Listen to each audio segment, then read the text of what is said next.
Hello student, आप सभी का स्वागत है अक्षय क्लासेस में। स्टूडेंट, इस वीडियो के माध्यम से हम कक्षा 10 के सामाजिक विज्ञान पढ़ेंगे, जो कि 2024 बोर्ड परीक्षा की दृष्टिकोण से बहुत ही महत्वपूर्ण होने वाला है।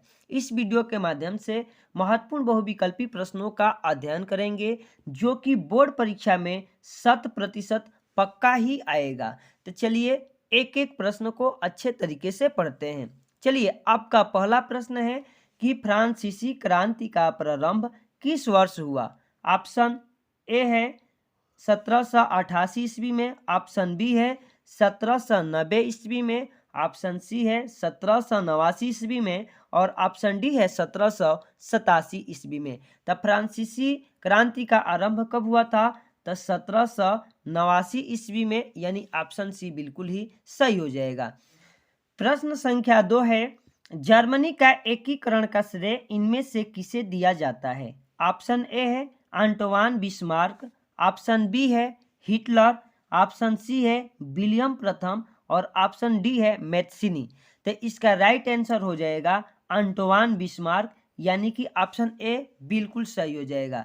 चलिए, अब प्रश्न संख्या 3 है, सविनय अवज्ञा आंदोलन कब चलाया गया।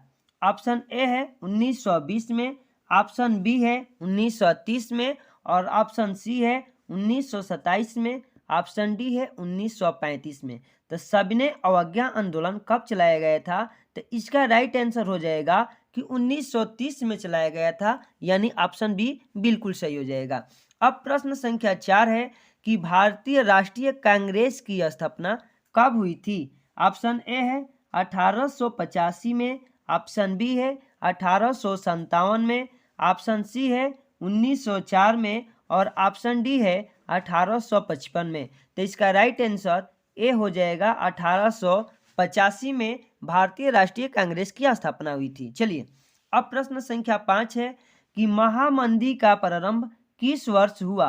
1919 ईस्वी में, 1929 ईस्वी में, 1924 ईस्वी में या 1934 ईस्वी में।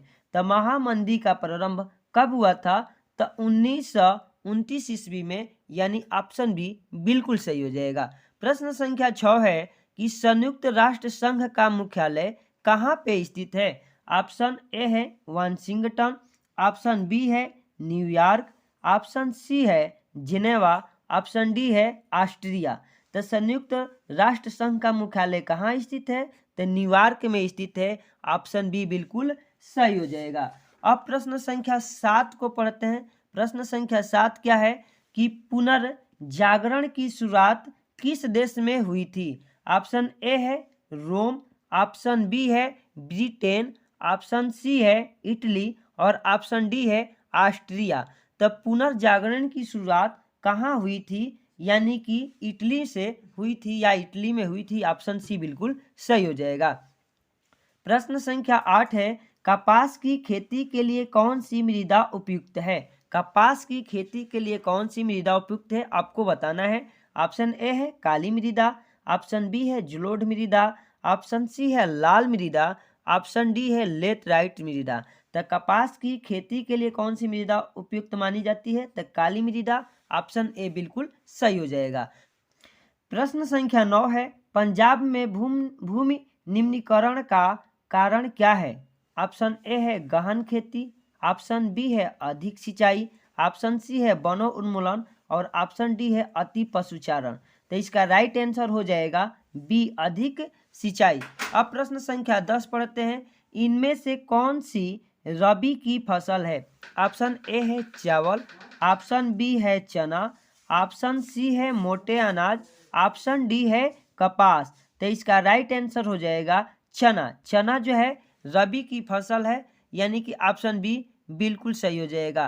प्रश्न संख्या 11 है, कर्तन दहन कृषि झूम कृषि निम्नलिखित में से किस राज्य में पाई जाती है। ऑप्शन ए है उत्तर प्रदेश, ऑप्शन बी है उत्तराखंड, ऑप्शन सी है राजस्थान और ऑप्शन डी है मिजोरम। तो कर्तन दहन कृषि किस राज्य में पाई जाती है? तो इसका राइट आंसर डी हो जाएगा मिजोरम में। चलिए, प्रश्न संख्या 12 है, झारखंड में स्थित कोडरमा निम्नलिखित में से किस खनिज का अग्रणी उत्पादक है? ऑप्शन ए है बक्साइट, ऑप्शन बी है लौह अयस्क, ऑप्शन सी है अभ्रक, ऑप्शन डी है तांबा। तो इसका राइट आंसर सी हो जाएगा अभ्रक का। किसका हो जाएगा? अभ्रक का। अब प्रश्न संख्या 13 है, निम्नलिखित में से कौन सा ऊर्जा का परंपरागत स्रोत है? ऑप्शन ए है सौर ऊर्जा, ऑप्शन बी है पवन ऊर्जा, ऑप्शन सी है कोयला और ऑप्शन डी है ज्वारीय ऊर्जा। तब परंपरागत ऊर्जा का स्रोत कौन सा है? तो कोयला है। ऑप्शन सी बिल्कुल सही हो जाएगा। अब प्रश्न संख्या 14 को पढ़ते हैं। प्रश्न संख्या 14 क्या है? निम्न में से कौन सा उद्योग चूना पत्थर को कच्चे माल के रूप में प्रयुक्त करता है? ऑप्शन ए है एल्युमिनियम, ऑप्शन बी है चीनी, ऑप्शन सी है सीमेंट और ऑप्शन डी है मोटर गाड़ी। तो कौन सा उद्योग है जिसमें चूना पत्थर के कच्चे माल के रूप में प्रयुक्त होगा या प्रयुक्त करता है? तो इसका राइट आंसर हो जाएगा सी, सीमेंट उद्योग।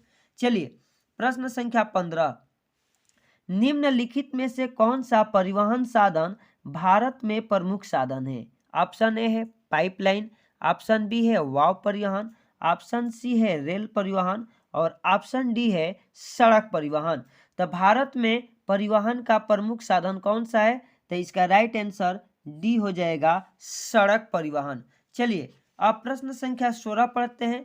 भारत में केंद्र शासित राज्यों की संख्या है। ऑप्शन ए है 9, ऑप्शन बी है 10, ऑप्शन सी है 7, ऑप्शन डी है 8। तो भारत में केंद्र शासित राज्यों की संख्या कितनी है? तो डी है ऑप्शन 8 है। ऑप्शन डी सही हो जाएगा। चलिए प्रश्न संख्या 17 पढ़ते हैं। भारत में मताधिकार की आयु क्या है? 21 वर्ष, ऑप्शन बी है 25 वर्ष, ऑप्शन सी है 20 वर्ष और ऑप्शन डी है 18 वर्ष। तो भारत में मताधिकार की आयु कितनी है? तो इसका राइट आंसर हो जाएगा 18 वर्ष, यानी कि ऑप्शन डी बिल्कुल सही हो जाएगा। प्रश्न संख्या 18 है, किसी देश के विकास को निर्धारित करने का आधार है स्वास्थ्य एवं शिक्षा का स्तर, प्रति व्यक्ति आय, ऑप्शन सी है व्यक्तियों का साक्षरता दर और ऑप्शन डी है उपरोक्त सभी। तो किसी भी देश का विकास को निर्धारित करने का आधार इन सभी को माना जाता है। तो ऑप्शन डी हो जाएगा उपयुक्त सभी। चलिए प्रश्न संख्या 19 है कि विश्व व्यापार संगठन का मुख्यालय कहाँ स्थित है?